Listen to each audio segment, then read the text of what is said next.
Et vous avez voté pour lui dimanche ? Non, je n'ai pas voté à la primaire parce que c'est un sujet, à mon avis, central. La primaire n'est pas un progrès de la démocratie, mais un détournement, une régression démocratique.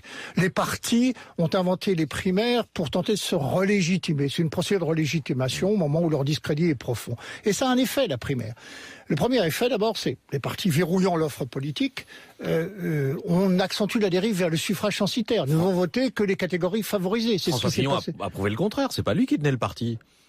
Non, mais attendez, il était d'accord pour la procédure. Oui, mais vous dites que les partis ont verrouillé le truc, ont permis les primaires, à partir du moment où les partis ne peuvent plus désigner en leur sein leurs candidats, ils ont monté une nouvelle procédure pour remédier à leur discrédit. Les conséquences de la primaire, Patrick Cohen, elles sont quand même importantes à regarder. Ça accentue la dérive vers le suffrage censitaire. Ne vont voter que les inclus, ceux qui appartiennent aux catégories privilégiées. C'est-à-dire qu'on assiste à un double mouvement d'éviction des pauvres des catégories populaires, du marché politique. La France invisible, voilà. Elle ne s'est pas mobilisée les deux Ils sont dimanche. exclus du marché politique ou ils s'excluent eux-mêmes et en attendant d'être exclus du marché de l'économie ou du travail avec le revenu universel. C'est la même logique qui est à l'œuvre. Et donc, ça aggrave la crise de la représentation parce que ça renforce le poids politique des catégories favorisées. Au moment où il faudrait rouvrir le jeu démocratique, on fait en sorte de confier à une minorité partisane la construction de l'offre politique qui va être soumise à l'ensemble du corps électoral. Donc cette dérive ne va faire que s'accentuer.